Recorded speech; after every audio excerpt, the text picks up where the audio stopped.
Welcome, everybody, to another episode of Just Talking to You. I'm your host, the People's Champion. I'm not here alone, man. There's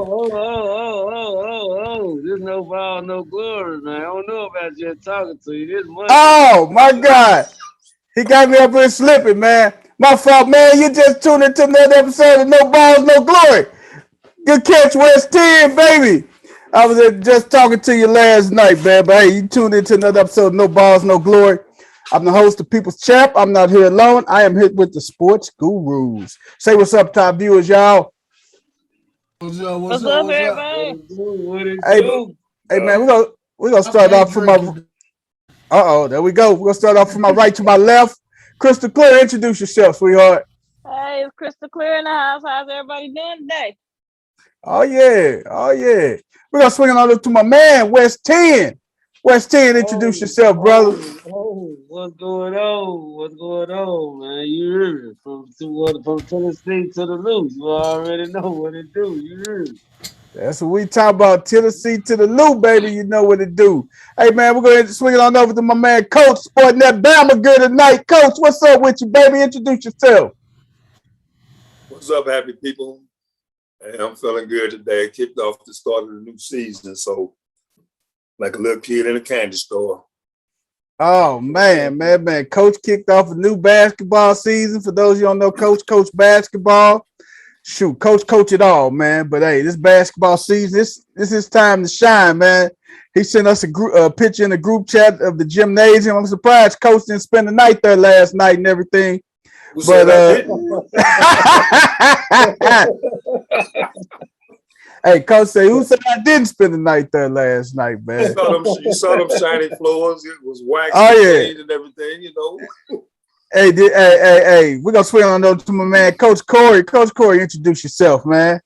Hey, what's up, everybody? I'm Coach Corey, man. Reach one, teach one. From the loot to the 10, we back at it again, man. I'm just here chilling out with my men from the old folks' home. There you go again, man. He still got him up there, man. Oh yeah. We just had a milk of magnesia bath. So we all sitting up here ready to go tonight.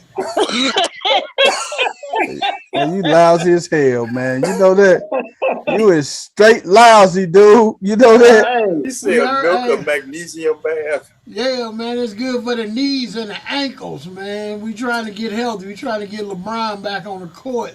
So we had Epsom salt and milk of magnesia bath. It must be working. I think they won 2 out of the last 3. They 4-3 or something like that. So Hey man, you ain't seen nothing yet, man. The best is yet to come, man. Watch it, hear me. Hey, the best is yet to come. We got them on a regimen, man. Now we got Epsom salt and we got milk magnesia baths. This dude right here, man. He on a good regimen. This dude right here, man. Hey, swing him. Hey, Coach, man, I gotta ask you, man. What type of numbers you had today, man? What type of turnout you had today, Coach? We had about, I think it was 25, 30 of them, you know, happy smiling faces. You know, I told them we had a good workout. Some of y'all won't be there past Friday, but you know, hey, it's all good. Oh man, you gotta keep it real, you know. But hey, unfortunately, you know, basketball at McClure is the only sport that cuts. You know, we can't carry all those kids. You know, man. Other sports don't cut. Football got 120 players, and unfortunately, we can only carry 12, 15 kids on the basketball team. So, oh man, that ain't cool, man. I mean, we're not in situations like, you know, I had a coach from CBC call looking for a game.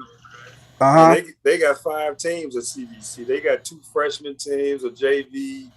Then they got a sophomore team. Then they got the varsity. You know, so you know we don't have those kinds of funds to put that you know that kind of program together like that, unfortunately. So, but hey, it is what it is, and it's tough having to cut kids, especially when you got seniors that's rolling even with an underclassman, and unfortunately, that senior probably has to have to bite the bullet, you know. Yeah. And it's tough because you rather keep that kid that you can build with versus that kid you only got 2 months with, you know. So those are the cold hard facts, man. But that is the truth, Coach. You gotta kick rocks in his stocking feet. Man, those are the unprecedented facts, man.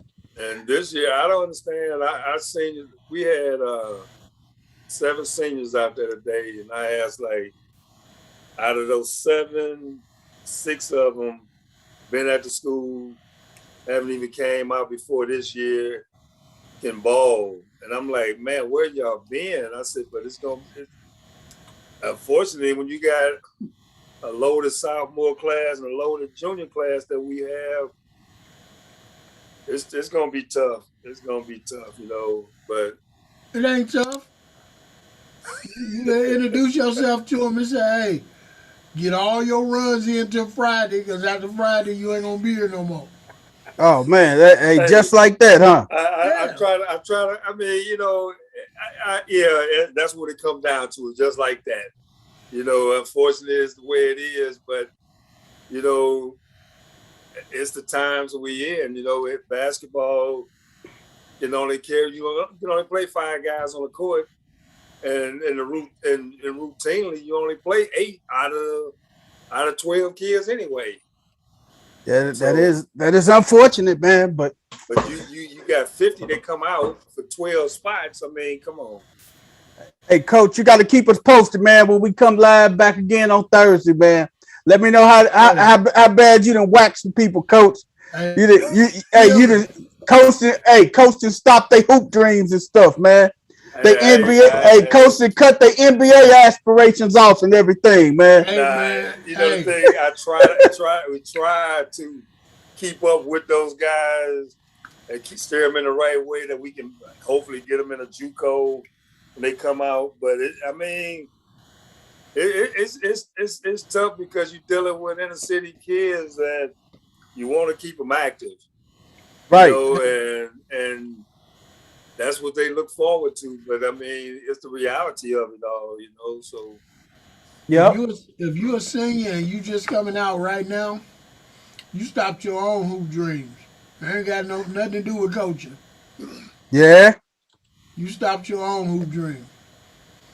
Because when I came through there, I was a freshman. They was telling us about some seniors, and they told us we was gonna be moving up. I went up to them seniors. I was like, "Hey, bro, I appreciate what y'all did for the program, but y'all got to go. Y'all time is over with, man. It's time for these young cats to shine. We about to usher this into the next generation. We got 3-4 more years of being on varsity. Y'all got to get on up out of here." And I had a kid today. He's a freshman out there, and our freshmen don't come out to Wednesday. And I said, well, you know, freshman out here Wednesday. He said, I'm trying to make the JV. I said, oh, you got it like that. And I mean, you got young guys now that invest a lot of money and time with AAU.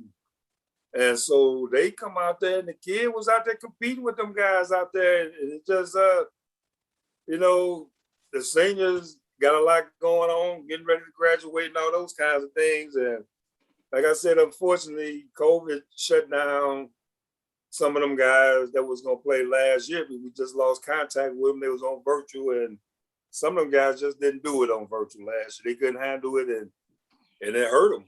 And now they come out there, and I mean, I didn't want to be that guy sitting on the bench just to be there, you know. And right. I know they don't want to be that way.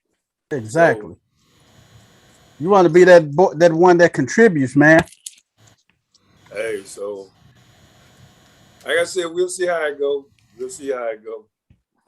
Hey, man, West 10, how you doing today, brother? You quiet, man. You pulling for a Patrick Mahomes miracle tonight, man. Hey, he flocked out. Hey, he flocked out. Man. I'm surprised he didn't come out here talking about Cincinnati did all that talk last week, and now the Ravens back in first place after the Jets laid it on them yesterday. You know, that was your prototypical trap game, man. That's all it was. You know, that's all it was.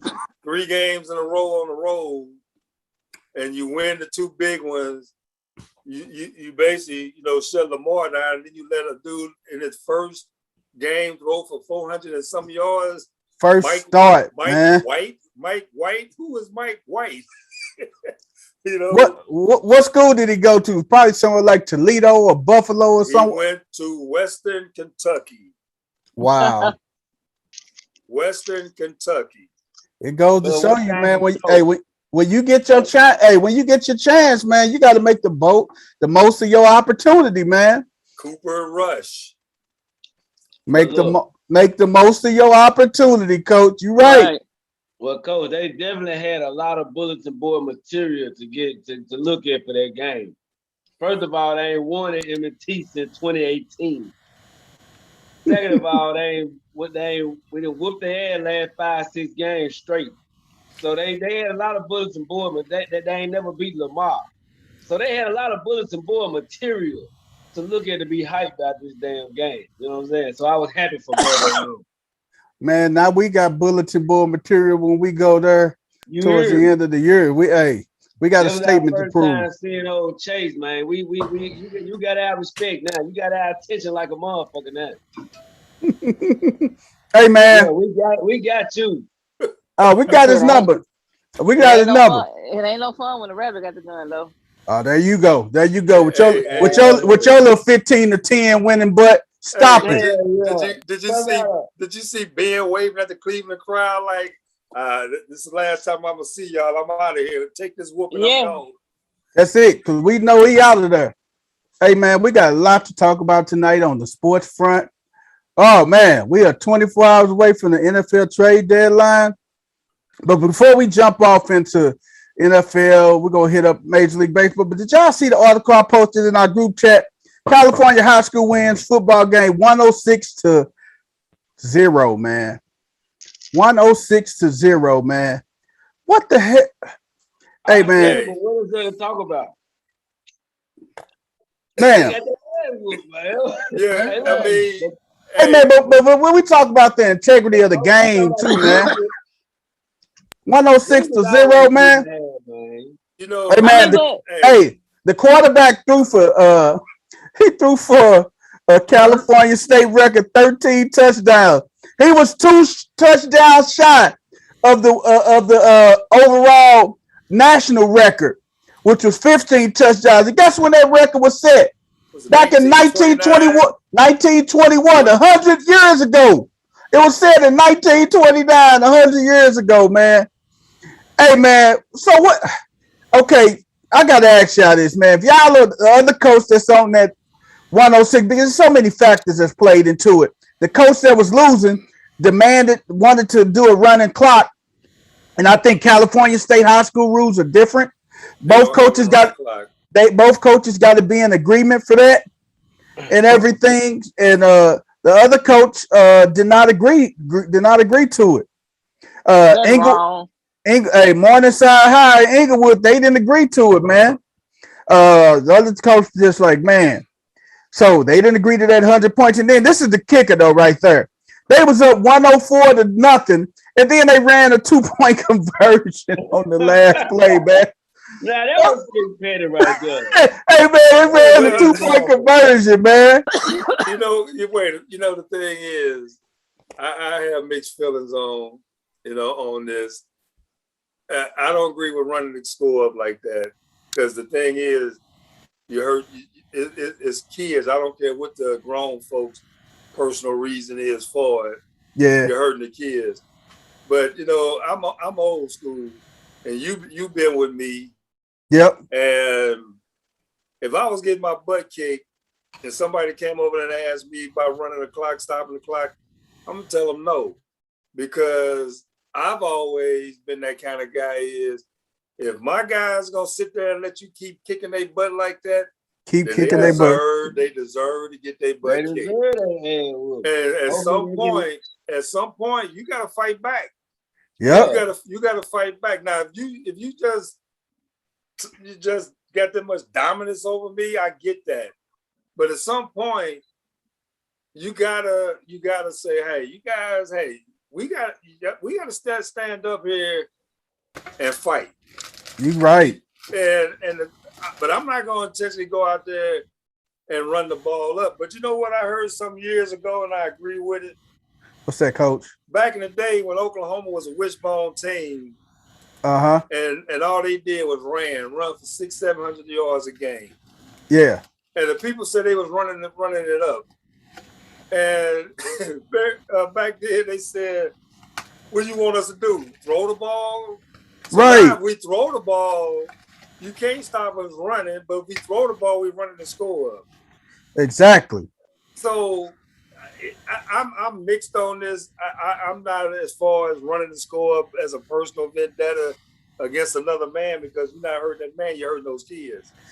But at some point, my guys got to stand up and fight. But one thing you don't tell your kids. But see, as a coach, though, Coach, we both been on this. You don't tell just because a team, you don't tell your kids to stop playing, because the moment they let up, that's when somebody get hurt. That's when somebody get hurt. When you okay, you've been going hard the whole game, and then you decide, okay, we up 88-0. We up 90-0. And I call myself pulling off a play, and then somebody come and blindside me and injure me. I mean, I got suspended one year for 2 games for what they perceived as me running the score up. And the thing of it was when we had 4 defensive touchdowns. Yep. I asked the guy, I said, I'm gonna ask you, how are we running the score when my defense scores a touchdown? What do I look like telling my kids you get an interception, fall down? He want to score just like everybody else want to score. What does it look like when we clear our bench and our second string, third string running back runs? We gonna tell him to fall down? He wants to score a touchdown too. Exactly. Yeah. So I'm gonna tell him to fall down. I said, so you tell me what to do. But see, there's the point. Hey, I remember when Coach, was this when you was coaching us, Coach? When you got suspended? You know it was. Hey, man, we was 50, we was 40, we was beating people by 40 and 50 every game, man. So but it was a 30-point rule. So when you got about 30 it's a running clock. Yeah. A running clock. But see, that's the point, Coach. My problem with this is, why the hell are you still in the game? It wasn't even started that was in the game. It was what? I'm talking about this Morningside guy. Okay, yeah, you're right. You're playing starters. Yeah, you still playing starters. You was up 50 in the first quarter. Right. So at halftime, there ain't no need for your starters to even be playing anymore. Uh-huh. You still playing starters is where I got the problem at. And at that point, it's not about the kids. Personally, me, man to man, now I got a problem with you. Right. Because now it's beyond sports. Uh-huh. Now you as a man are trying to do something to these kids. Yep. So now I got to look at you differently. And it's already been said that this dude has already got fired from one job for using illegal players at another high school. Man. So now, me as a coach, I'm wondering how many of these guys on this team that you got right now might be illegal. Yeah. You know, playing against these kids. And the guy asked him, he said, why don't you go over there and play Bosco? Bosco, top team in the country. Or Mater D. Mater D. Yeah, they the 2 top teams in California. I mean, in the state of California. Now the thing is, are we in the same conference? I can't do nothing but play you. But if it's a non-conference game, maybe I shouldn't be playing you. But like I said, I agree. You take your starters out of the game. When you are up 28-0 in the first quarter, you know at some point that there's no chance to come back. I'm not pulling my starters out in the first quarter. If I'm up 50-0 at halftime, then I know that we're not having no big moment comeback when I know we're going to start the second half on a running clock. Right. You know, the clock don't stop unless it's an injury. They don't even stop on a timeout. So don't. You get them other kids to work. But in California, there's no running clock rule out there. You have to agree to do that. If the guy flat out said, well, no, I want my kids to play, then your quarterback, they should be throwing 12 and 13 touchdown passes. 106-0, man. But that got me the 2-point conversion, though, man. You up 104-0, man.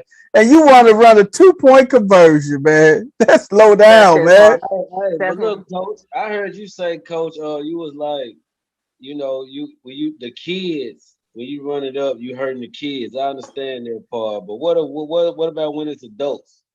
Now, a couple games ago, the coach got mad because say we was running the score up. Say we was a professional. You know what I'm saying? Everybody grown out there. Ain't no kids out there. You know what I'm saying? Grown men, forget that. I'm trying to kick your butt. As a grown man, if we playing the game of football, playing the game of basketball. Hey, if you are up by 40 or 50, you just keep on shooting. Next time you come to the hole, I'm gonna probably flatline you, man. Hey, like Rick Mahorn them used to do, man, and Sally them, man. You come to the hole, hey, you go feel it, man. Hey, I can give you a prime example. When I was coaching at McClure South Berkeley, Clayton had a really good football team, man, and we was starting to get pretty good. But the coach had something against us.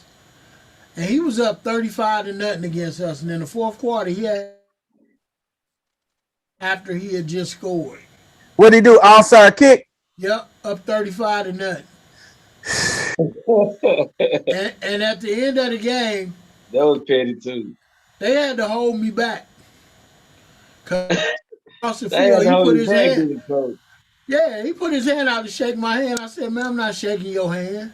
Hey, you was gonna reach one, teach one, wasn't you? Oh, man. Hey, damn. He said, "You ain't gonna shake my hand." I said, "Nah, man, I don't shake people's hand like you." He was like, "What's that mean?" I said, "Take it how you want it." I said, "But you know what? This gonna come back." I said, "It may not be next year. It may not be the year after that." I said, "But believe me, as long as I'm on this sideline, you gonna live to regret that onside kick." With O-line and D-line. And I said, "I promise you, before I leave this school and before you leave Clayton, I'm going to get you for that." So did you make it a personal vendetta, Coach? Oh, it was definitely personal. Next year, the very next year, I swear to God, we played Clayton. I stayed at McClure South Berkeley High School till 1 in the morning. We got out of practice at 5 o'clock. I watched every single film we had on Clayton back 8 years. Damn. And put it on the board in our other coach's room. I did not walk out of that classroom till 1 o'clock in the morning. Ooh. I had every play offensively they ran against us from 8 years ago. And I came out on that field with a play sheet according to numbers. And I told the defensive coordinator, I said, "Tell me what numbers are lined up where, and I'm going to tell you exactly what play he going to run." And I mean, I called every single play he was trying to run. If it was a pitch, if it was a dive, it was a pass, I called the exact play, who he was trying to throw it to. His quarterback ended up getting his leg broke in the first quarter. Because he had nowhere to go. Because I knew exactly where he was going with every single play based on where he had his receivers lined up, Uh-huh. what formation, everything. I made it personal. When his quarterback got hurt over on our sideline, and he came over there, and the kid was laying in front of me, and our kids took, and he looked at me. I looked at him. I said, "I got your ass." That's You meant exactly what I said to him. and you meant every word of that too, didn't you? And he looked at me like, "What are you talking about?" And I said to him, I said, "Remember that onside kick?" And he just kind of looked at me crazy. And I looked at him. I said, "I got your ass. There ain't a play you can't call that I don't know what's going to happen." But you don't know what's coming. I said, "So you can throw your play card away, because I guarantee you I'm calling your play before you call it. And we going to be on top of your receivers and running backs the rest of the game. Your best player is down, so it don't matter who you bring in. It's it for you right now. This game is not going to get across the 50-yard line the rest of the game." But you know, Brian went to a school that had a coach that was accused of running up scores. And I remember one year he beat McKinley 90-0. Coach Wall. McKinley's coach. He used to be my gym teacher too, so you know, hey. But I mean, the thing is, when we were coming up, when I was coming up, you beat me. It wasn't no such thing as a running clock. The running clock came, the mercy rule came about because coaches started whining about teams being better than their teams, and they wanted to do anything to stop the clock, stop the game, or whatever they wanted to do, you know. But me coming up, hey, if you kick my butt, hey, you're going to believe the next time you in for a war. Because like I used to tell you all the kid I coach, if you going to lay there and keep letting folks kick your butt, it's just like a fight.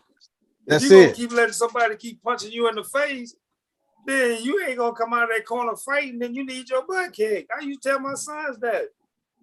Hey, man, I'm going to tell you one thing Coach always told us when we was playing. He said, the name of this game is drawing first blood. If you punch them in the mouth before they punch you in the mouth, hey, you're going to see a whole different person on the other side of that. You got to draw first blood. Punch them before they punch you. And we took that. Hey, we took that thing, man, and we did what we had to do. Well, I had a relative of yours played nose guard for me. To this day, I still say Frankie was the baddest nose guard center I had. And I used to say, Frank, you got a double team. No, coach, I don't need no double team, nothing. I'm kicking this dude's butt in front of me. When he was at nose guard, he got a penalty called on him. And I asked the referee, I said, what's the penalty for? Albert Thomas hit a guy, same thing. I say, ref, what is the penalties for? Coach, your guys are hitting these kids too hard. I said, wait a minute. I said, it was an illegal hit? Yes, it was legal. I said, did he lower his head? No, he didn't. Oh. I said, what is the penalty, coach? These kids are scared of you. I said, I got nothing to do with that. I said, we teach our kids a proper way to hit. And that's what they do. Oh, and you're going to throw a flag because they hit too hard? Can you imagine Ray Lewis getting called for a penalty, 52, 15 yards, hitting too hard? That's the way times have changed. So hey, man, yeah, it's changed big time, man. I mean, did you see some of these personal fouls yesterday in the NFL? Oh Lord! Hey, did you see the one them? that one? Hold on, hey, coach, that made me think about the one that one called on us, man. Look, against us. Cuz was all in corn face, pointing up at the thing and everything, and they ain't called nothing. and the little stuff they was calling Sunday, I was like, damn. Man, they called a roughing the quarterback a couple of times yesterday. I'm just flat out just laid back and started laughing. It's crazy what they've been calling lately, man. But man, that high school situation was just blew me, man. And like I said, and before we move on to the next topic, man, you the coach. Y'all already took that 106, man. Do you or do you not? Question I gotta ask you: do you or do you not shake their hand at the end of the game? Do you have your team go across and shake the other team's hand? Yeah, I will. And I'll tell my guys is, hey, you keep your hands up, and basically you ain't got to say nothing except there'll be another time. Because you got to learn from them situations. You can't keep running from them situations. And that's just me. Some people take their guy. Well, I'm gonna tell you, it was a college game. A friend of mine posted on Facebook. He coaches a high school out in Virginia, and they were beating the team 49-0 or something in the second quarter. And the coach just waved and took his team off the field. And he took a picture of them walking off the field. Are you teaching your kids that if you can't win, take your toy and leave? Right. Because if you quit once, you gonna always quit. But you gonna quit for the rest of your life. And I don't know if you remember me telling y'all that, but I've always told my kids, if you gonna quit in sports, you gonna quit on yourself in life. Yep. If you gonna quit in a sport, you're gonna quit on your family somewhere in life because you've been taught to quit. Yep. When you faced with adversity, it's okay to quit. You know what? You shared that. Hey, coach. Funny that you said that, man. You shared that same message with Spanky them group. You shared it with me and my group. You shared it when we was coaching Jordan them.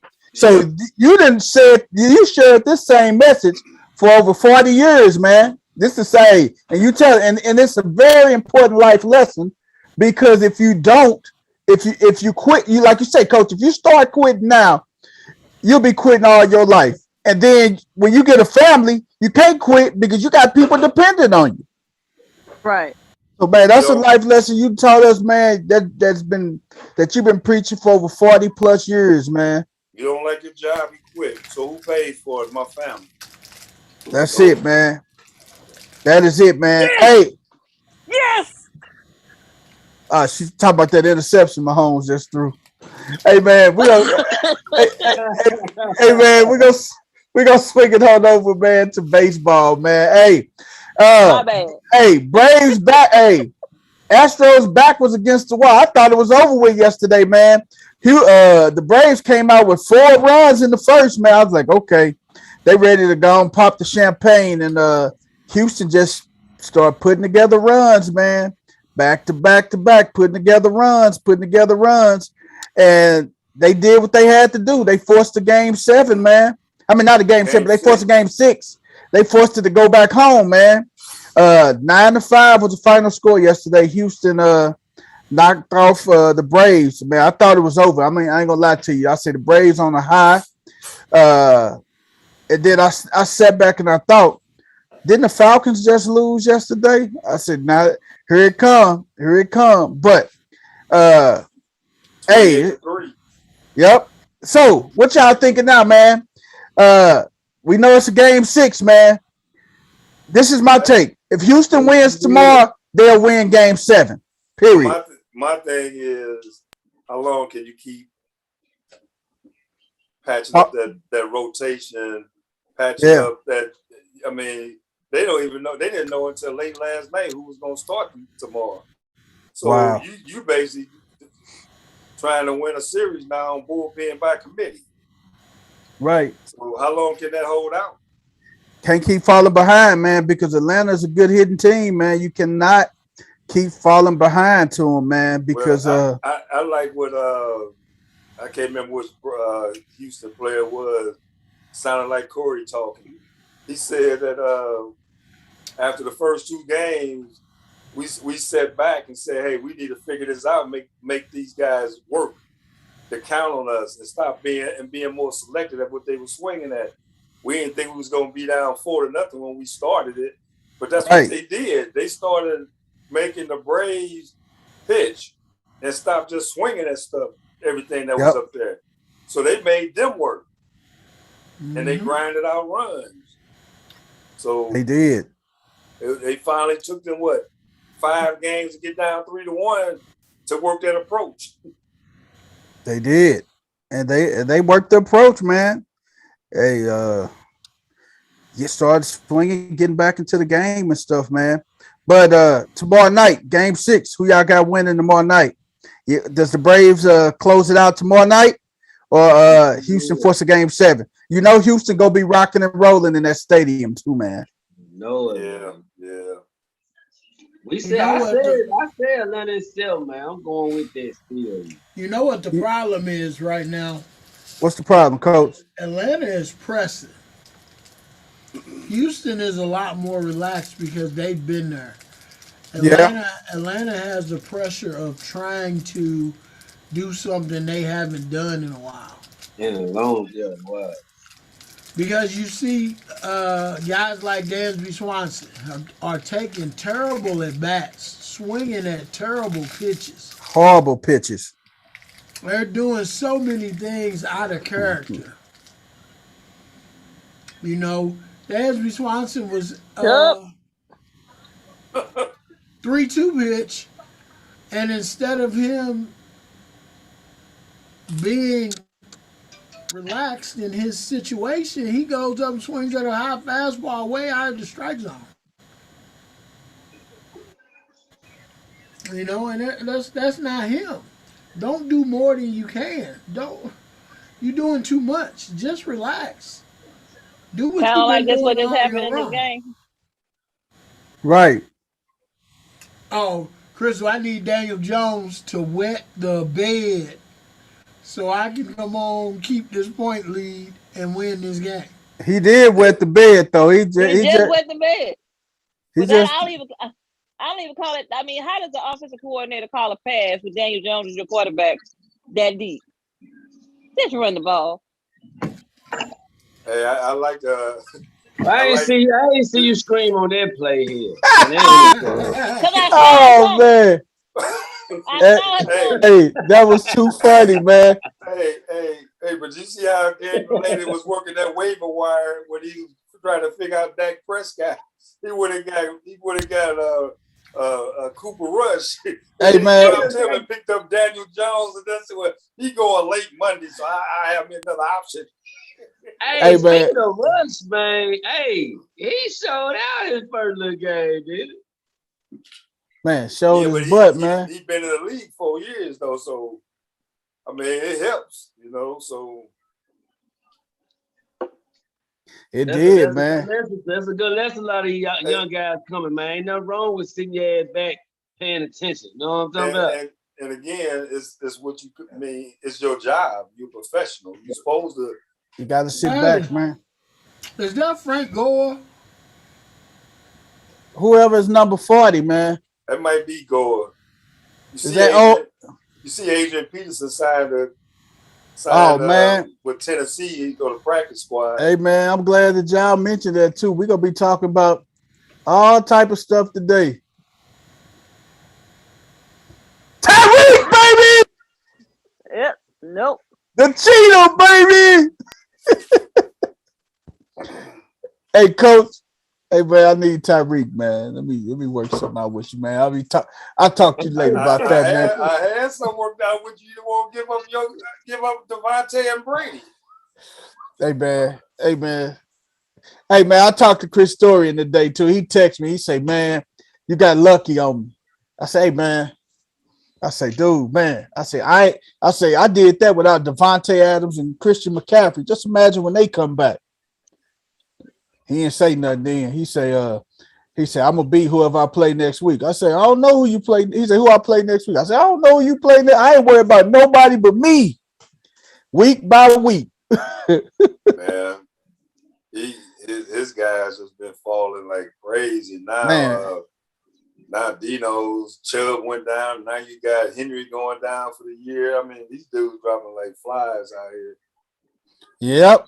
They have been dropping like flies, Coach. You ain't lying, man. Hey, speaking of a lot of stuff that's going on, man, like Coach said, Derrick Henry and out indefinitely, man. He's out indefinitely, man. And the Titans signed old man Peterson today, baby. They signed old man Peterson, man. What y'all think about that, man? Old man Peterson coming back. That's my guy, though, man. If you want him in Oklahoma. Hey, man, I love old man I love Peterson, man. AP all day, baby. Now, I'm going to see how many y'all finna go out and pick up AP off waivers and stuff tonight, man. You gonna be the first one to go get him. You go get everybody. Hey, don't do that, Coach, man. I ain't going to get AP, man. Yes, you are. Just like you wasn't gonna go get Gaskin them 4 times. Well, hey. Dang, man, it's cold-blooded, man. Look at me and listen to me. Every ego I got to go after that mess yesterday. Did you see what I did? I'm like, they playing Detroit. Okay, let me go get Gainwell, and then I'm gonna say, let me go get over here, slide and get the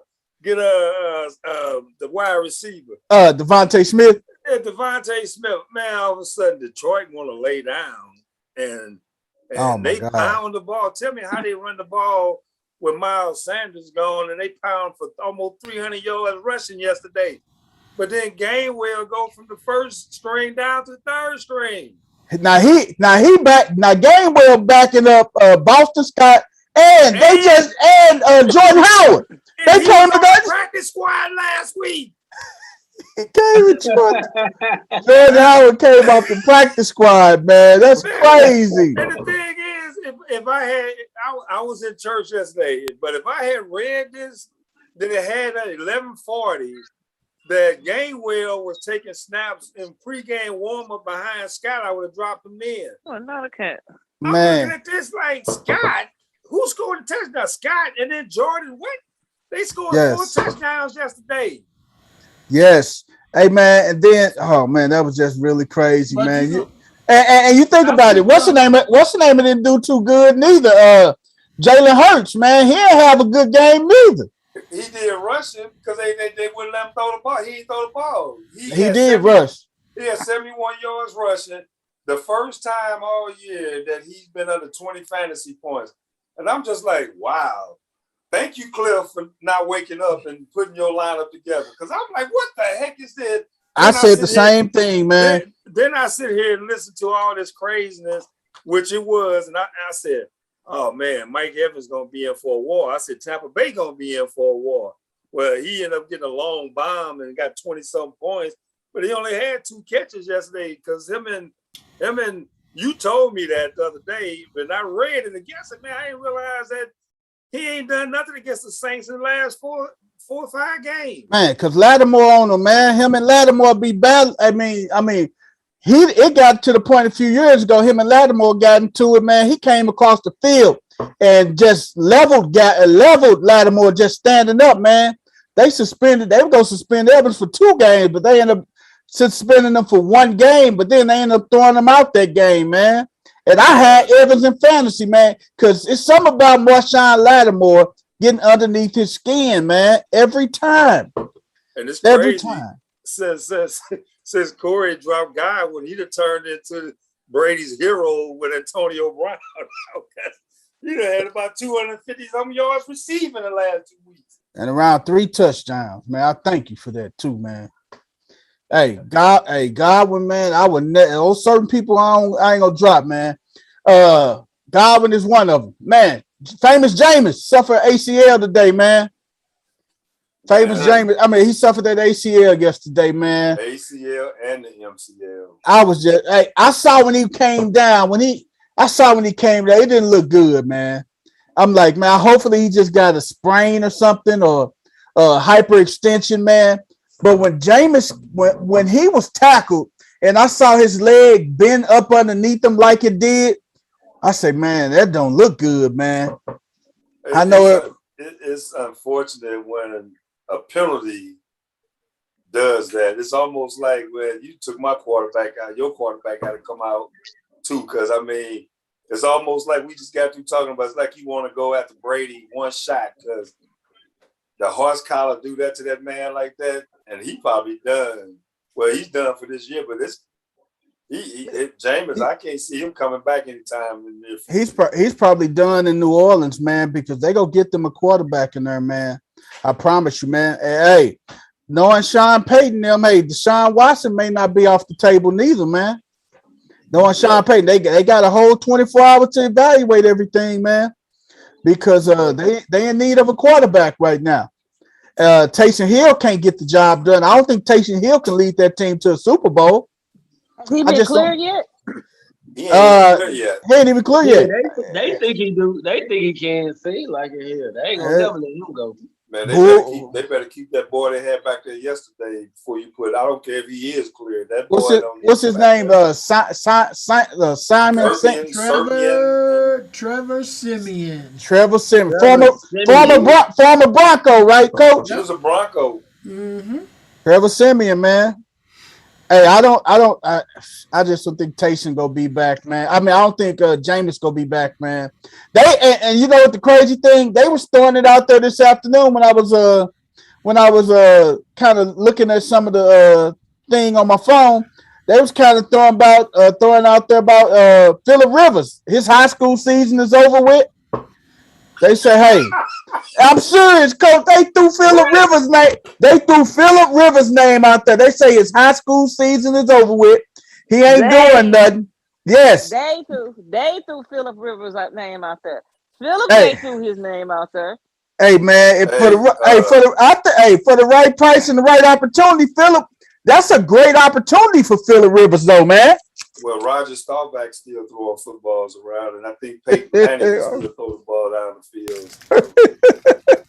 But, man, I don't know who's going to step up and be their quarterback, but I bet you Sean Payton and Mickey Loomis, they got some up their sleeve, though, before tomorrow over with. You know who else surprised? Nobody tried to talk back out there is Andrew Luck.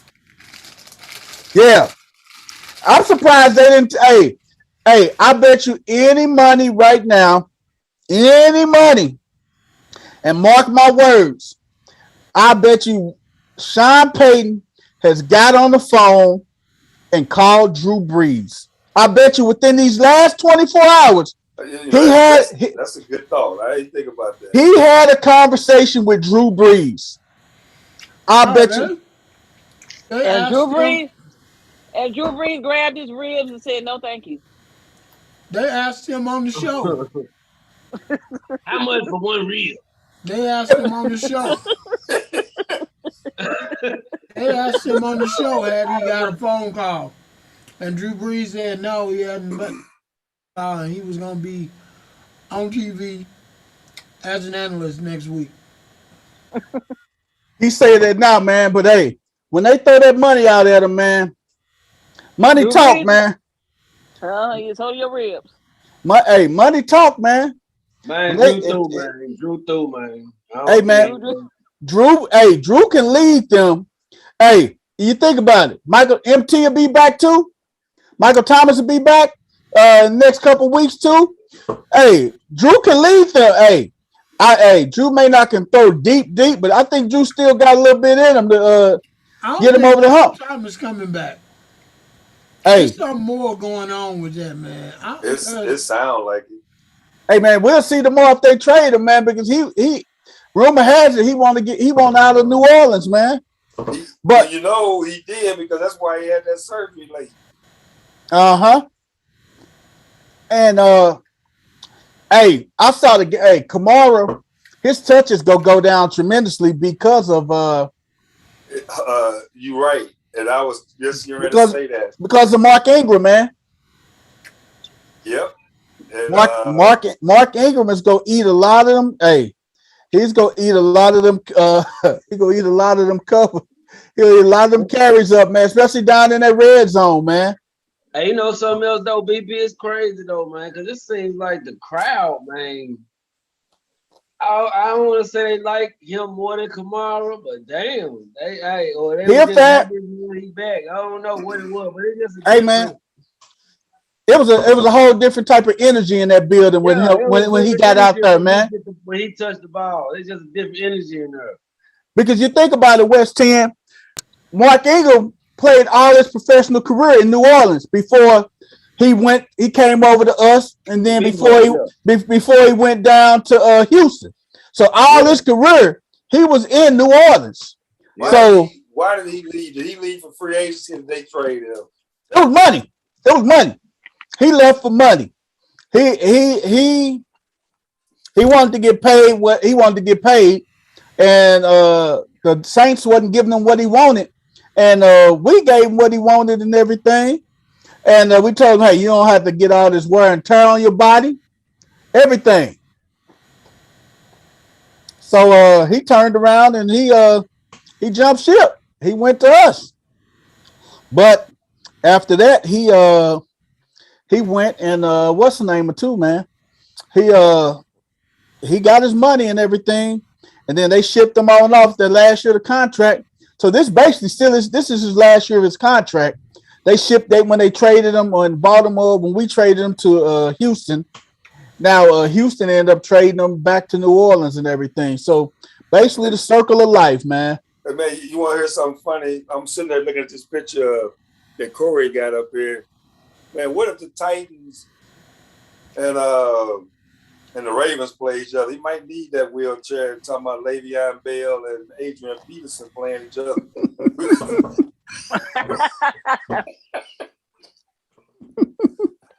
Oh my God.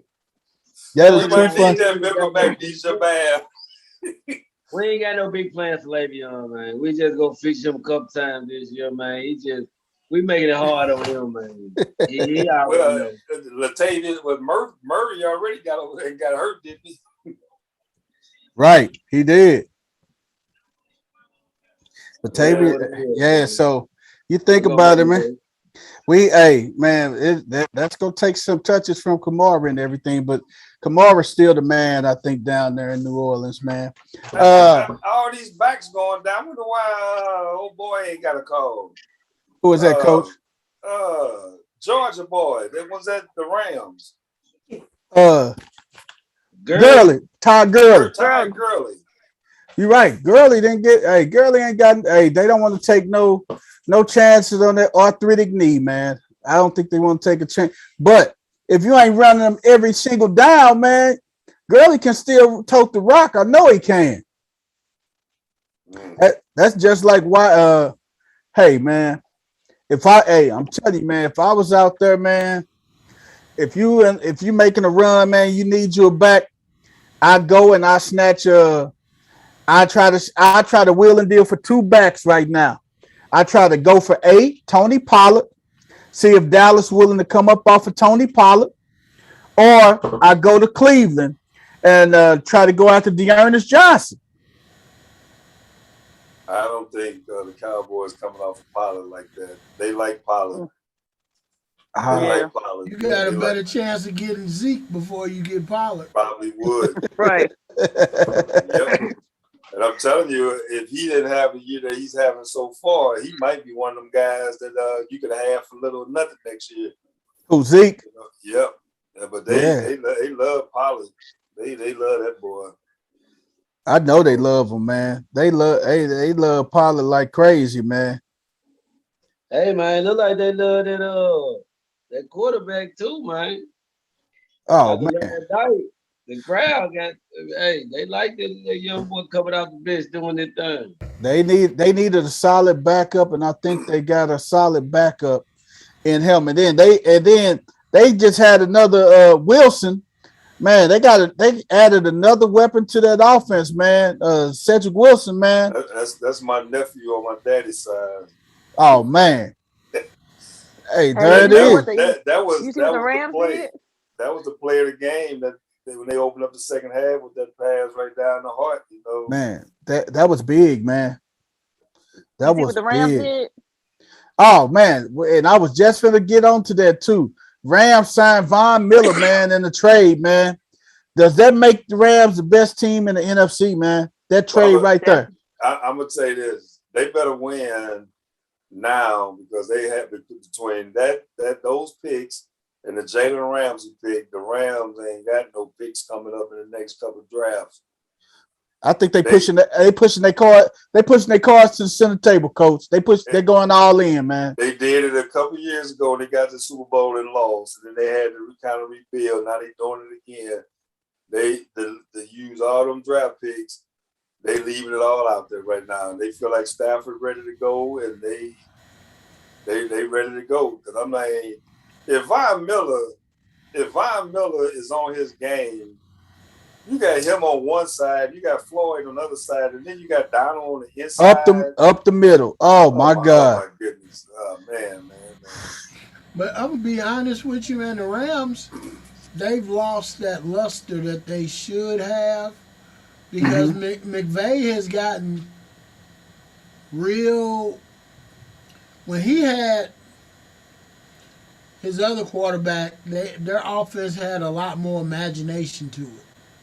Yeah, he was more creative. It don't have any creativeness to it right now. It's just I got a quarterback now and I can do this, so I'm just gonna be basic. If he ran the same type of offense that he did with Jared Goff and let this quarterback do all the things that he did with Jared Goff, oh my God, this team would be putting up some big numbers. Yeah. Well, but they're not. That coordinator that they had is Seattle's offensive coordinator, Waldron. So that's a different coordinator than what Goff had. So Goff league, their offensive coordinator went over there to the Seahawks, and he over there running that bull crap. I'm like, this ain't nothing what the Rams ran when he was over there with them. Because McVay had a lot to do with it. Yep. McVay had a lot to do with the play calling when he was there.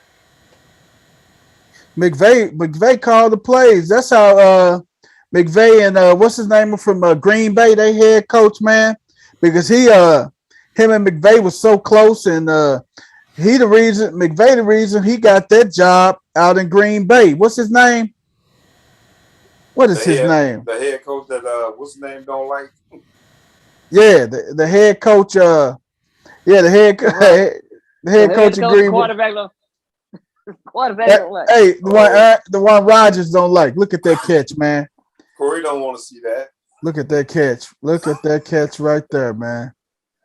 Hey, man, you go see it. Hey, man. I think it was Staten. Russell Wilson, man, had the pin removed from his finger today, y'all. They say he probably like a week or two away, a couple weeks away from getting back in there, man. Man, but I hope he's ready to go because opening up, I mean, he walking into Green Bay and Arizona the first two games back. The creativity here. There goes Shepard. Sterling Shepard. That's who I don't need to see catching the ball. Right. That's another game. That's another game-related player there. He got two giants going in this game. He got Shepard and he got Jones. How many you up by, Coach Corey? Well, it's 13, I think, before the game started. Oh man. Who you got going tonight, Coach? Coach Corey. He got Gano and Kelsey. Oh, okay. He got the kicker. I got Kelsey though, so he in good shape. He got Kelsey. Yeah, he got Kelsey. Is that Booker running like that? Hey man, it's a lot of things. There's a lot of moving pieces right now, man. Tomorrow's the NFL trade deadline. We're gonna see. Yeah, I thought y'all seen something. 3:00 Central Time. And they say the Bucks are shopping Ronald Jones right now too. That's a running back for you, Ronald Jones, man. But they say you need an extraordinary offer to get Ronald Jones, man. What a 10th round draft pick? Hey, a tripe sandwich, tripe plate, tripe sandwich. Hey, a tripe sandwich with some mustard, pickles, and hot sauce on it and stuff, man. All from Sarah Lou's. Man. Or Playboy. But yeah, man, I'm looking like, okay, man, that's gonna be a crazy one right there, man. Ronald Jones, he'll probably be on the move because they got their third down back, which is Giovanni Bernard. They got their every down back. It's what's the name of? They got Fournette. Fournette is their every down back, and they got their weapons, man. When AB and Gronk, I don't know about Gronk, man. He went from them ribs to back. He probably be out. He'd probably be on the shelf for at least 4 weeks, man. Another month back and stuff, man. So Gronk is trying to figure out why did I let Brady talk me into this? Well, he got him a ring out the deal. I mean, it ain't that bad. He got him a ring out the deal. Hey, man, we should have quit while he was ahead. Did you hear Gronk and Brady talking about Gronk? Talking about Gronk is right. He don't look at film. He don't know nothing about the plays. He said, "Where you want me to go?" He said, "Just get open." He said, "That's simple enough." I can imagine that too, man. I can imagine that, man. Hey, man, we're gonna review our picks from last week, man. Packers 24, Cardinals 21. I think it was safe to say a majority of us had, except for me, I think I had the Packers, man. Everybody else had the Cardinals at home. I'm just glad AJ Green didn't turn around. Oh my God. You see that, man? You see that? You see that play? Somebody said he retired in the middle of the play. Oh my God, man. That was crazy, man. And then yesterday, the Halloween special, man. Panthers 19, Falcons 13, man. And speaking of Falcons, man, did y'all hear what Calvin Ridley did today, man? He stepped away from football due to mental health reasons, man. Actually, he did that yesterday. He was ready to play. They had him down ready to play. He got to the stadium. He told him, he said he couldn't do him, and they deactivated him right before kickoff, which is probably the reason why what's his name didn't get him out the lineup because up until that time, he was in the lineup. And you say thank you, Crystal. Chris Dorian didn't get him out the lineup. Chris Dorian didn't get him out the lineup. I was gonna call him, but man, my phone was acting up. I was gonna tell him to make that change and everything. I bet it was. I was gonna call Chris. That's Chris, my dude, man. I was gonna call him and tell him to make that change, man. But I was just having a bad thing with my phone and stuff, man. I just couldn't. Sure. But then my phone started working after the kickoff, after the game started and everything, man. Ain't that it was magical. Hey, Coach Corey, we were just talking about what's the name of man? We were just talking about the Falcons and the Panthers, and we just talked about Calvin Ridley, man. Stepping away from the game due to mental health issues, man. What you think about that, man? Well, I think he froze. Well, the coach saying he said he didn't want to put it out there, but it seems like it's a lot more to do with a family situation that he's trying to take care of. I think it's some personal family stuff too, Coach, that he's taking care of and everything, man. And it's a lot more that going on in the NFL. Lane Thomas for the Eagles, he set out a game for the same reasons. And, the thing is, the last year and a half is taking effect on, we look at these guys as supermen and professional women as superwomen that don't have a family. And these guys got families, women got family, and they go through stuff. They do. They have been going through stuff. Yep. So, that is a fact. That is a fact, man. Coach Corey. Yes, sir. We were just talking about Calvin Ridley, man. About him stepping away from the game. And Coach Rick said that right when he arrived at the stadium, he told him he couldn't do it, and they deactivated him yesterday, man. So one thing, we can just keep the young brother in our prayers and everything, man, because he has a lot going on, man. That's why he didn't make the trip over to London, because of family issues and things of that nature. So, man. I had this conversation the other day. The sad thing about it is that it took kids to bring this situation to light for grown-ups to start understanding what this is, because nobody even mentioned this until Simone Biles and those young ladies over in the Olympics started talking about it. And now adults are finding it okay. This has been going on a long time. And unfortunately, it had to start with some kids having the courage to step up and say, this is not right, something is not right. There's too much added pressure on me to be able to do something like gymnastics. And now, it's starting to fall over into the professional ranks. And it's sad, but, I was telling somebody I didn't understand that how you could be rich and have anxiety. I thought anxiety was a broke people trait. I'm serious. I thought people who suffer from anxiety suffer from not being able to make ends meet, not being able to pay bills, not being able to feed their family, not being able to feed their children, or having a need for something that they couldn't get because they didn't have the means. It never dawned on me that you could suffer from anxiety and have money and have the means to get everything that you need. It's just in a different situation. Yeah. Because now that you have all this money, your anxiety may be the fear of failure or the fear of how I'm going to be able to protect my family, because people now know that I have a lot of money and now my family becomes targets. Right. Yes. Or something else. It just shifts the role of my anxiety. Now that I'm over here in Carolina playing a football game, who's protecting my family back here in St. Louis? Or now that I'm in Tennessee playing a football game, who's protecting my family in St. Louis? Because I'm constantly moving, to go do my job. I have the anxiety of, who's protecting my loved ones Right. while I'm away. That is a So I had fact. this conversation the other day.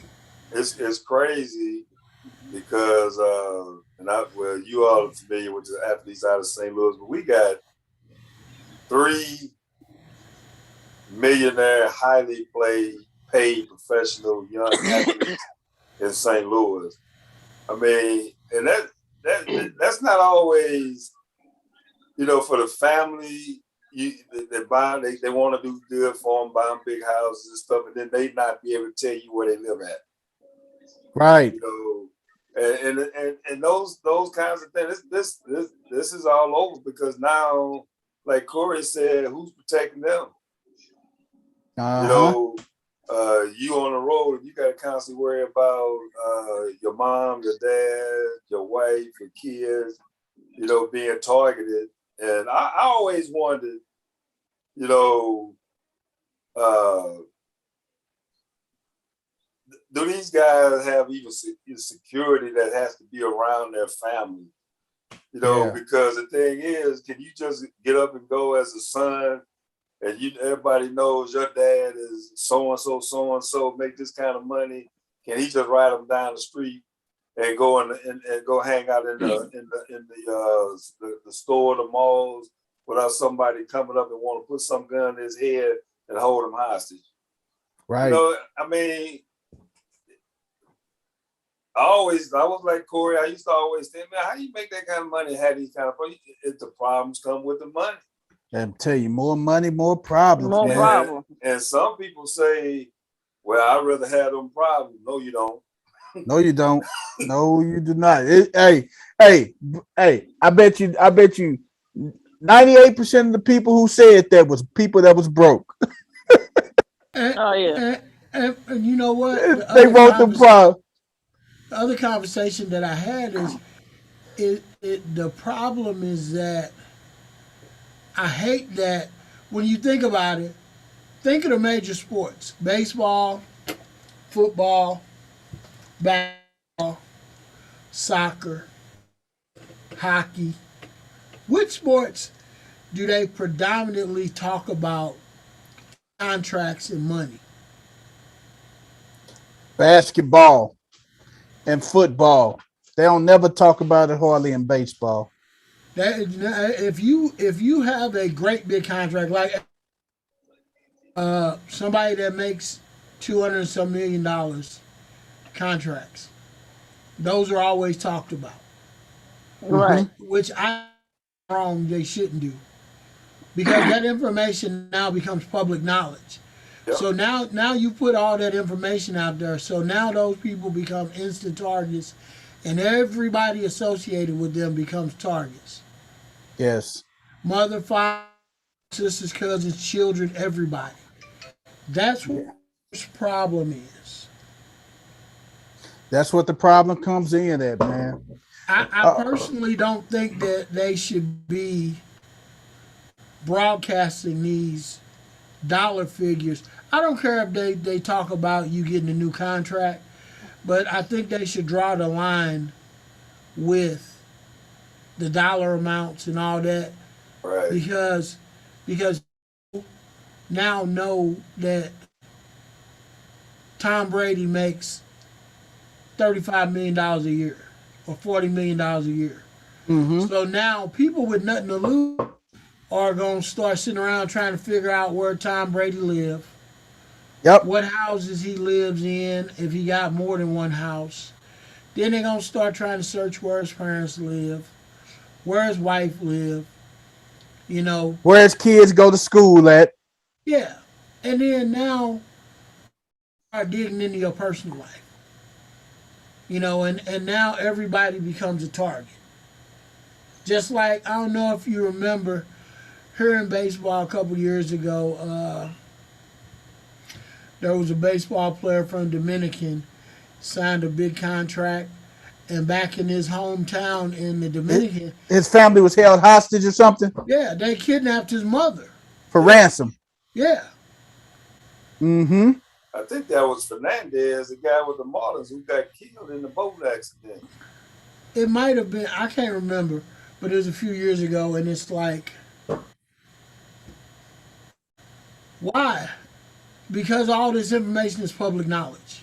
Yes. We got to stop doing that. Hey, Addresses to where they live and all this stuff. Yes. Hey, you know what? The funny thing you mentioned that, Coach, man, I was thinking about this movie.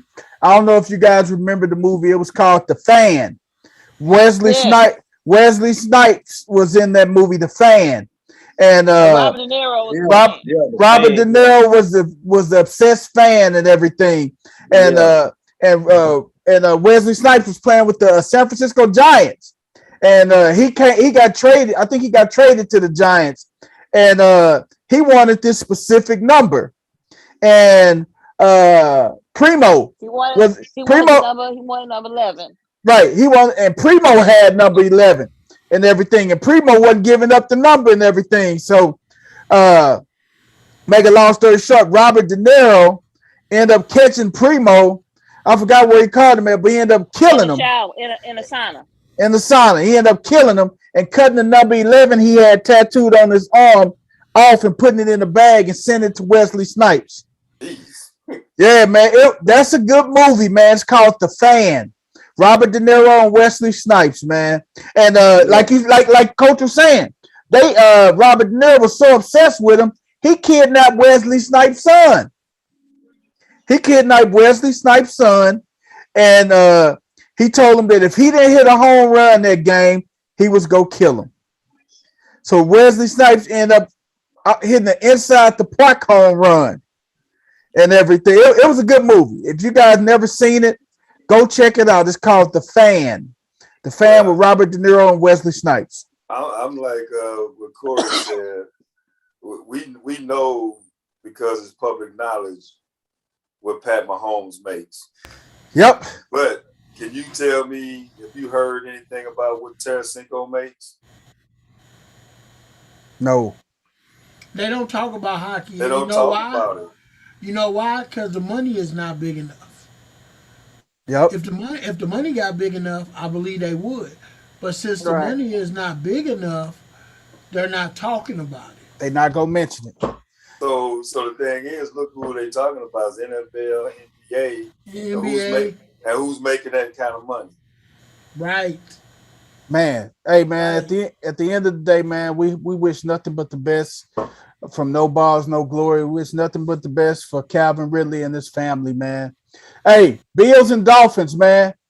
26-11 Bills, man. The Bills was thinking the first half of that game, man. That game was ugly, period. That was an ugly game, man. And let me tell you what Buffalo will come in a problem with. If they got Josh Allen, they quarterback, they lead in rushing. That's a problem, man. That's a problem when your quarterback got it. He's the white version of Lamar, man. He take it down, he run it, he pass it. I mean, he don't run as more frequently as Lamar. You know what, Peter Shell? What's up, dog? He run that thing like Lamar, but he ain't as durable as Lamar though. He ain't been hit though. He ain't got hit a lot of time, man. He making some good decisions, sliding, running out of bounds. He's doing some good decision making. But that's the thing, though. Hey, he bigger than Lamar. He's 6'5", 245, 240, man. That dude was that big, 245. Why should I tell you? Hey, man, that's a big dude, man. I done seen some big soft cookies, man. You feel? Did you say some big soft cookies, West 10? Yeah, I done seen some, man. That be some old. Hey, I got a question. Who stands to suffer the most if Josh or Lamar go down? Which team suffers the most? Shit. Lamar. Yeah, we will. We will. Lamar. Yeah. We will, man. The Ravens will suffer more than the Bills. The Bills just go back to what we used to. I mean, from here. I mean, also the Lamar has been their success. Rushing, everything. He's been their success. Period. Like if Lamar doesn't have, they haven't had a game yet where it didn't require Lamar to be Superman. And that's where if anything becomes a problem, that becomes a problem in the playoffs or get injured, is that if one person has to play has to play superhero and you take it away, that's a problem. Now things sometimes get over exaggerated. I don't know about him having to be a superhero every single game, but I mean the things he do just come naturally, looks superhero like. I mean, he's a walking video game. My thing, what I'm saying is that every game he's done it. Like if I would, and this is not the shade. This is not shade coming. I would be happy. I would be more convinced that is a deeper run in them, or that they would be okay if they win an ugly game. If they win an ugly game that don't require Lamar to do something. To do video game like stuff. Well, but you got to look at this too, Crystal. I mean, we lost 3 running backs within 3 weeks. Yeah.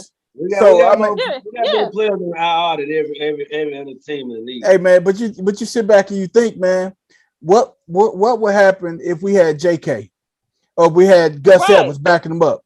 I mean, we got somebody that can take some of that pressure off Lamar and open it up a lot more and everything. If JK put it like this, we had JK and Gus back there running the ball, we'd be undefeated now.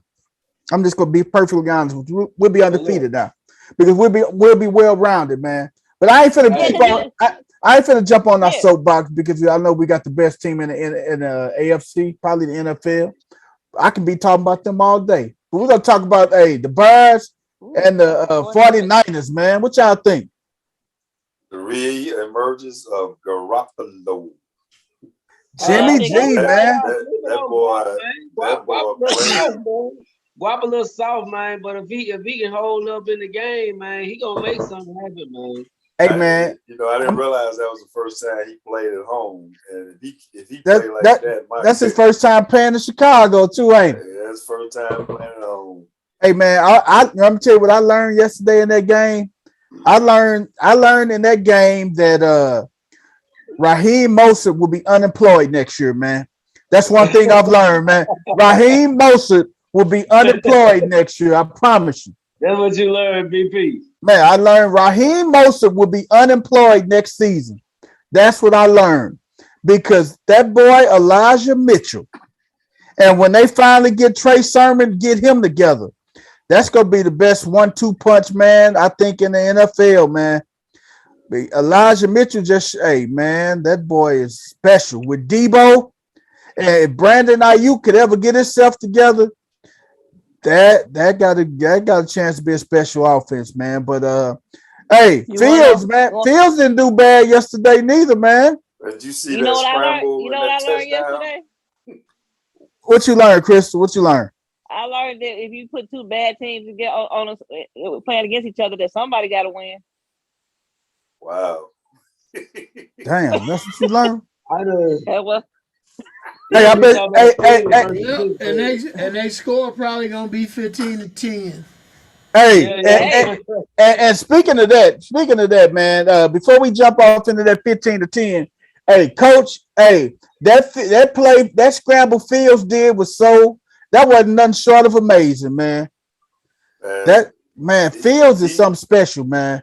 He started to get comfortable back there, and they may have a little future there because with Khalil Herbert and Mooney, and if they can ever get Allen Robinson together and Fields together, they might be ready to put together a little offensive juggernaut in Chicago.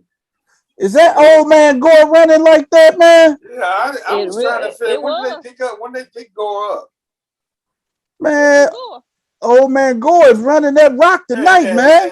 And I know Steph Philly ain't gonna be happy taking them carries away from the old boy, even though he done won this weekend. But Gore getting a lot of work. Look at the Gore. Man, he is getting a lot of work in there, man. Hold on 1 second, y'all. Hold on 1 second. I'm choking because Travis Kelce is a bum. They will not throw him the ball at all. That's because Tyreek probably told him, "Hey, man, y'all got to show me some love here." But he done threw the 5 different ones. I don't know if Kelce got one of them receptions. He got 1 point, man. That's must why be doubling them up. That's why I'm gonna end up getting beat because I got him. And I got caught up yesterday because I got in the middle of changing my lineup, and then I got busy, and I ended up leaving Pittman out when I was trying to move him to my flex and take Emmanuel Sanders out, and Samuel ended up staying and didn't get me no points. So I ended up losing 30 points right there because he was on my. I went in and I got Philly's defense, who got me 28 points. That was big. And then I got busy and I never got to finish doing what I was doing, and ended up, I wanted to put Judy in at the wide receiver, but I wanted to put Pittman in at my flex. And I ended up not getting him put back into my lineup, and him getting left on the bench 30 points. So I'm end up losing. Well. Look at Frank Gore. My goodness. He might be high on the waiver wire. Wow. They must have just signed him in the last day or so. Yesterday. Hey, you know who gonna go get him? People Champ that's probably why he got us on hold right now. Yeah. He's trying to put it away, man, and shit. Right, so he could be the first one to get him with that bull. Look at him. He's strutting. Look at Gore. He look like his old Frisco like days. I'm back, nigga. That's what he look like too. I'm looking on his fantasy thing. They didn't even have him projected to play this week. I don't care. Hey, touchdown, all I care. hey, As long as Patrick Mahomes ain't throwing it. what's 10? We What's ain't going said on? nothing yet, but we see that background behind Crystal Head. She ain't fooling nobody. I was gonna say something about it. Yeah. Hey, Hey, we she see keep it. her head up his ass. Hey, Literally. we see it. Hey, we Turn see around. it. Turn around, Kristen. Pucker up. Turn around and pucker up.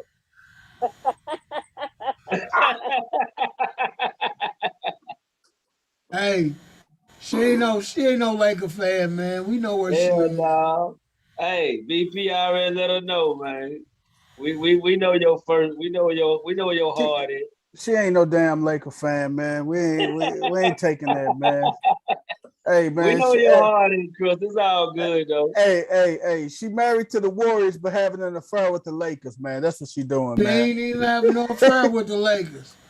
Hey, she ain't even having no one night stand with us, man. The God. Lakers are a straight side piece, and they ain't getting no work. Hey. Oh my Hey. God. Hey, Oh, Chris said oh they my, too old. They can't hang. oh my God, man. Hey, hey,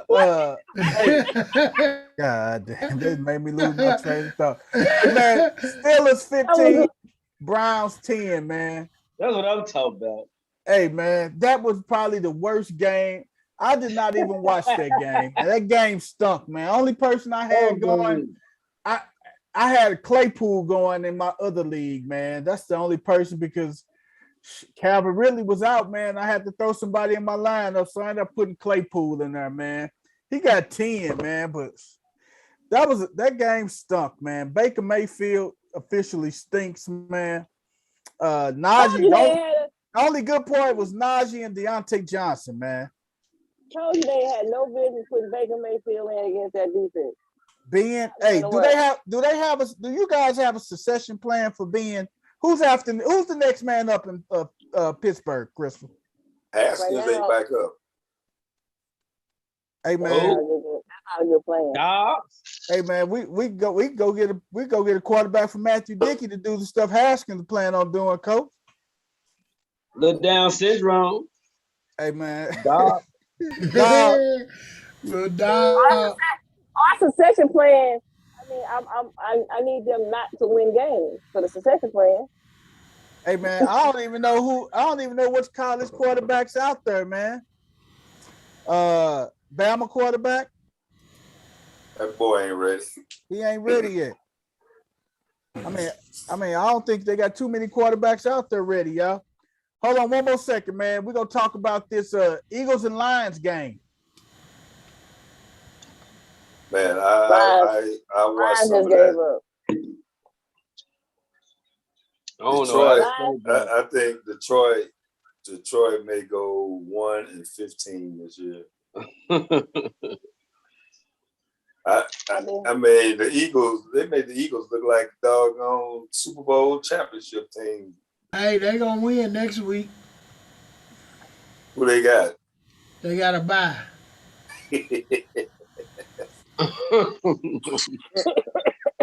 They got a bye. Okay, bye may beat them 2-0. You right. They might suffer some injuries or something during the bye week. So let me see. Seattle, Washington, Detroit, and who else? Somebody else got a bye next week.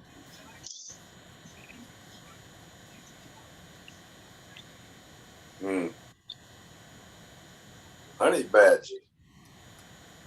I don't know. That's gonna be an interesting week next week, I think. That's why you got your Alabama hat on, coach. Alabama, LSU this weekend, eh?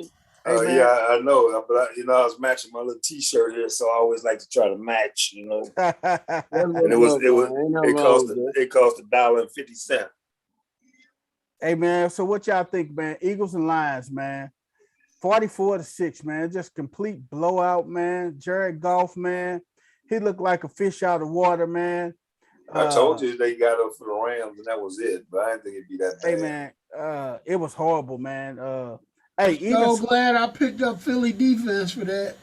Swift didn't do nothing, man. Man, they just look horrible, man. Swift did something. He fumbled, and they picked up, ran it back. You know, I don't know. They hurt, man. I think, hey, the Lions, man, hey, they hurt, man. Hey, Tennessee and the Colts, man. That was a good game, man. But the big story of that, Derrick Henry, man, out indefinitely, man, with that foot injury, man.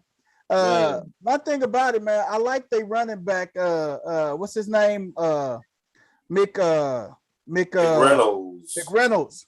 Hey, and the crazy thing about Jonathan McReynolds is he is a Snoop Dogg's nephew, man. He's Snoop Dogg's nephew, Jonathan McReynolds, man, because he was with the Raiders a couple years ago, and they was on Hard Knocks and everything, and they wanted to keep him. The Raiders wanted to keep him on the practice squad. That's when Tennessee turned around and signed him and everything.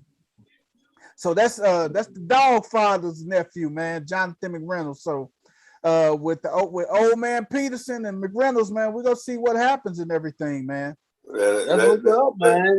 We already got Master P making showing up in the field on the regular. Now we can have Snoop Dogg popping up in the field, man. That'd be cool. Yeah. Hey, man, what you said, West 10. Hey, man, then we got the Bengals, man. We got the Bengals and the Jets, man. Bengals 34, Jets 31. Big upset, man. Bengals was coming off a high, and then they got caught in the trap game with the Jets, man. They probably just knew that they were gonna go in there and beat them right before the bye and everything, and now boom. Well, they don't even have a bye. They got to play Cleveland next weekend. Yeah, that'll be two. That'll be a good 2 L's for them. No. That's the thing, though. They up high when they beat us, and then they lost. And I think they go get back up high, and they go beat Cleveland next week. They go beat. Well, I look at it. The Jets gave up 54 points the week before. You just beat the Ravens, so on paper, this should be a blowout. Mm-hmm.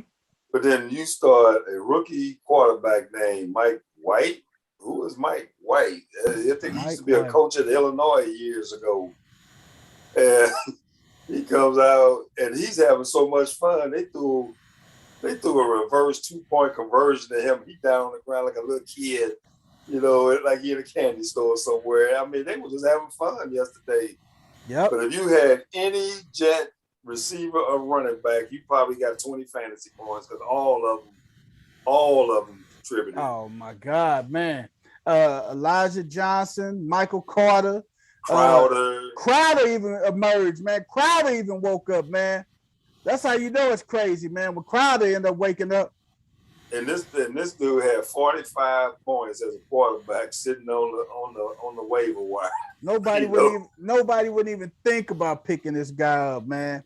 But now you got people that's gonna be breaking their neck to get him, man. So, well, they already said he's starting Thursday against the Colts, so that's what I heard too. But they got game film on him now, so they'll be able to game plan him. I think it's gonna be a different ball game Thursday. Coach, they got to go to Indy too.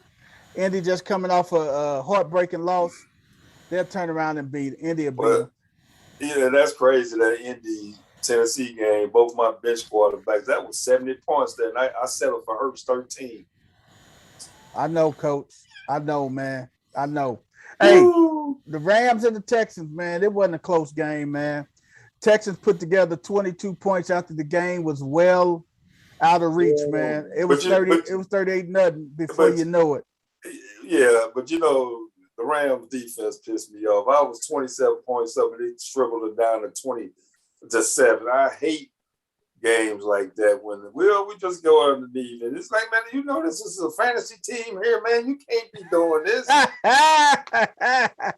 I looked up, I was at 27-28 when it was a game, but then like I said, well, they must have took everybody else. Next thing I know, it's down to 7. I lost 20 points. You lost 20 points, man, because they picking up yards and touchdowns and scoring, and you like, God, dog. Man, but that's what it was, man. It wasn't close, man. Rams in the blowout. Chargers and Patriots, man. That was a pretty decent game right there. The Chargers, Patriots took them on the chin, 27-24. Patriots beat them 27-24. It wasn't a bad game. Mac Jones, man. He's coming into his own. Hey, I think people in the AFC better be wary of the Patriots. I think so too, man. If that boy keep being under control, throwing that ball, working that offense, and Belichick defense is getting better, people forget that I think 8 of their starters on defense last year. They opted out. They opted out. And they not bad. They 4-4 now. I wouldn't want to play the Patriots in a must-win game. I'm telling you. Not now. You wouldn't want to do that. And you know what? As weeks progress, coach, that boy, Mac Jones' confidence is just gonna go up and up and up and up. His confidence is go soar, man. And if he get that confidence behind him with that team playing the way they are, hey, the Patriots can be a problem when it comes to playoffs because Bill Belichick can game plan with the best of them, man. Seahawks and Jaguars, 31-7 Seahawks, man. They took care of business. Sunshine didn't do nothing. Geno looked pretty decent yesterday. He looked pretty good yesterday. He looked like a Hall of Fame quarterback yesterday. Hey, man. 14 or 14. Hey, man. Hey, Lockett woke up, man. 12 for 142, but I bet you somebody had him on the bench. I sure did. All because that's why I said, look, all because I'm like, Geno can't get the ball to him, but they did something yesterday that was smart. They wasn't trying to get him deep. They started throwing underneath to him. Yeah. And then they opened up and threw one deep to him. And I'm like, man, I got the dude sitting on the bench, for Gainwell and Devontae Smith gave me 6 points. Lockett and Evans together at 43, and I benched both of them. Lord, shall not happen again for no Eagles. I know that's right, Coach. Hey, man, Broncos and the Washington football team, man. Broncos 17-10, man. Hey, I am getting ready to trade. I'm getting ready to trade the running back from Washington, man. He is Gibson, man. Gibson just, I don't know, man. Gibson, I'm just gonna trade him, man. I'm gonna put Gibson out there on the block, man. They don't throw the ball to him. They throw the ball more to McKissick. But see, McKissick's so up and down his own self. You never know week to week what you gonna get out of him, dude. No, you don't. I think it's a lot to do with Heineke, but Heineke sit back there and get his butt whooped, but he's get that ball out of there, But it was a good game. I watched him. What's the name? The running back for Detroit. I mean, not Detroit, for Denver. He had a pretty good game yesterday. He was running that ball yesterday, which I was glad because I was like, get these points off because that was Cliff defense, Right. So I don't know. That wasn't a bad game. Wasn't a bad game at all, man. Bridgewater led them on that good drive that won the game late. Then they had some of the dumbest play call at the end of the game. When Bridgewater threw that incomplete pass and stuff, and then fumbled. The next Gordon fumbled the ball. Yeah, he fumbled the ball, and I'm like, I know Chris was somewhere jumping up and down, like, what the heck? Because they just got through saying Gordon never fumbled the ball. The next play, he fumbled the ball. He put the ball on the 24-yard line. Ain't no way they should. And then Washington had one timeout, and they had and it was like 40-some seconds left. I don't know what happened, man. Hey, Buccaneers and Saints, man.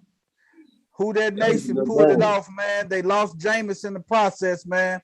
Brady threw for 375 and 4 touchdowns and everything, man.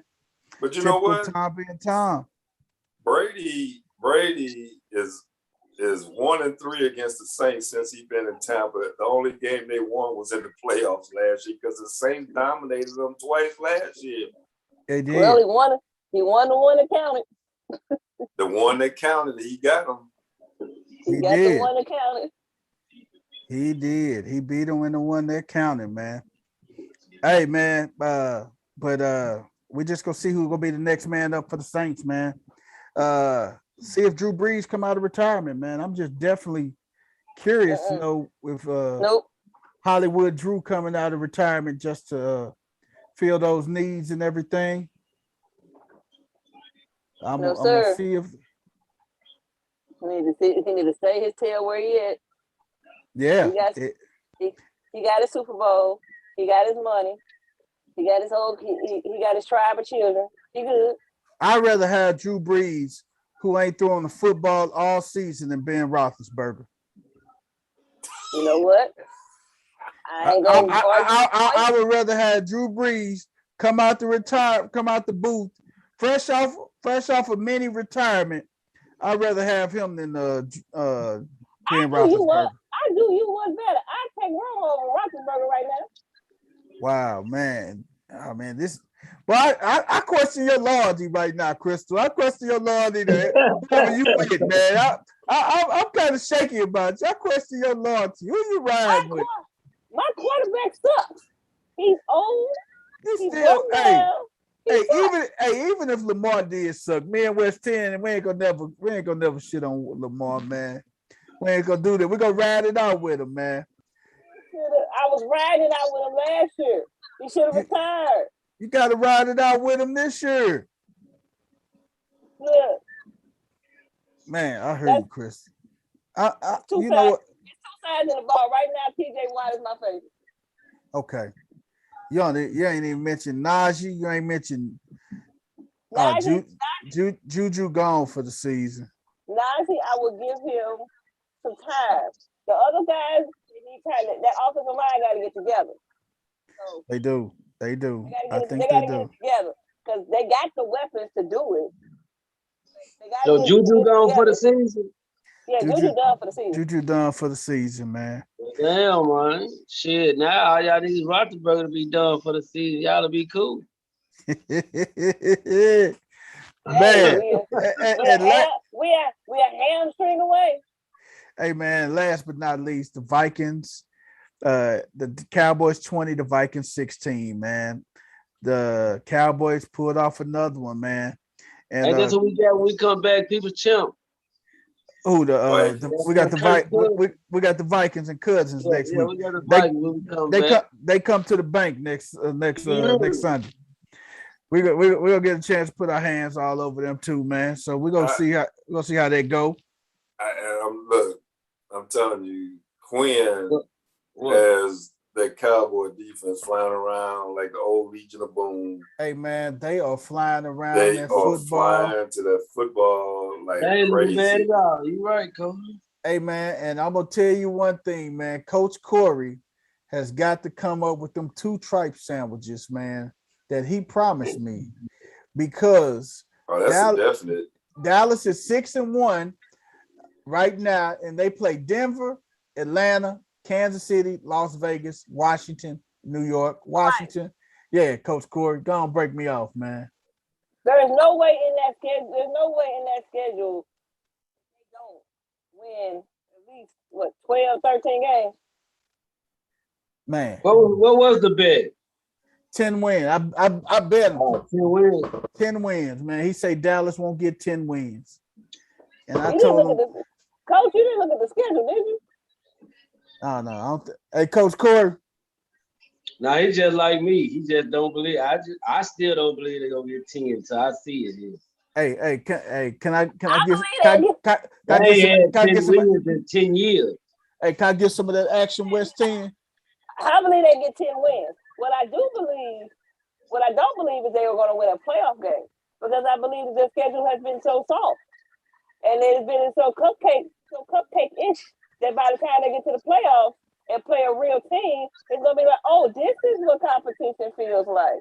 Hey, they got their measuring stick week 1 versus the Tampa Bay, man. Nobody gets their measuring stick week 1. Everybody look like trash week 1. Okay. Well, but the thing I look at, and I hear you, Crystal. The thing that I look at is your growth every week. So you look at it, the top teams right now are Tampa Bay, the Rams, the Cowboys, the Packers. Yep. So they right now they'll get a wild card at home, but that wild card could be, and I forgot Arizona. That wild card could be either Arizona or the Rams, but they'll get it at home the way it is now. The thing is, can they go on the road anywhere? And they may not have to go on the road. They might have to go through Dallas, you know. But like I said, that defense is flying around like crazy. Man. But here's the thing: can that defense run around like crazy when they play an offense that knows how to adjust? I don't know. It can be challenging against the Rams offense. That could be challenging, but right now their weakest link and their back seven is around a corner. And Right. the one person that they don't want to have to deal with and don't want to have to see is they don't want to have to see Aaron Rodgers, because I don't know what it is. Rodgers sees a Cowboys uniform. Hey man, Aaron Rodgers give a lot of people some sleepless nights. I can't say that though, boy. They give people a lot of sleepless nights, man. But that's it, man, for our games and everything. West 10, take us on out with our birthdays, man, and our song of the day, brother. Oh man, that's what's up. We got a couple birthdays. You really, man. Give it to me. Are y'all familiar with this? Coco Chris. Coco Chris. Coco Chris. Yeah, it's Coco Chris, but our outfielder, man. You know what I'm talking about? Left outfielder, man. He turned 42 today, man. You hear me? Coco Chris, man. Gonna get it up for Coco, man. We're gonna get it up for Big E, man. Eric Sproster, man. You hear me? All right, Coach. Right on, man. Coach is out of here, man. Take it easy, Coach. All right, check you later. All right. Who else's birthday is it? Eric Sproster, 51 today, man. You heard? Old Spo, 51, huh? Yeah. That's all the birthday we got short list today, man. You heard? Okay. What song you like, West 10? Man. Good. So they don't feel the same since we got players.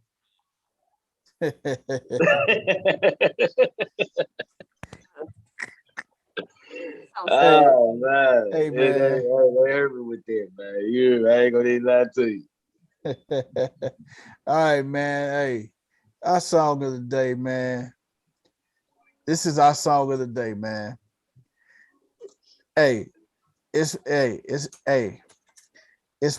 by my boy Donnie McClurky, man. We fall down, but we get up. Yeah, man. That's our song of the day. That was a good pick. Hey, that's our song. We fall down, but we get up. Yeah. We fall down. I've only lost we get up. We gonna get up, baby. Something else. We getting up this week coming up, baby. Oh, hey man, yeah. hey man, it's been another rolling your eyes. Keep them rolling. Hey man, it's been another amazing episode of No Balls, No Glory. Hey man, we had us some fun tonight, man. We chopped it up. Y'all know how we do it, man. We the crew.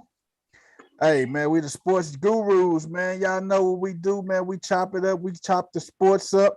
And we let y'all know how it is, man. It's just simple as that, man. We have our fun. We do our thing.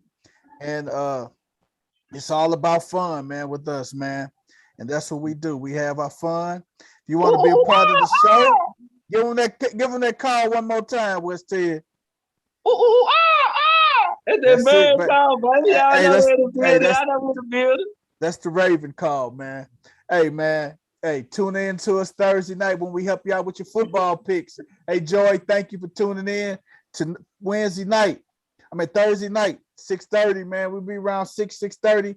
Jump on and watch us for our picks. We got Thursday night football coming up, man.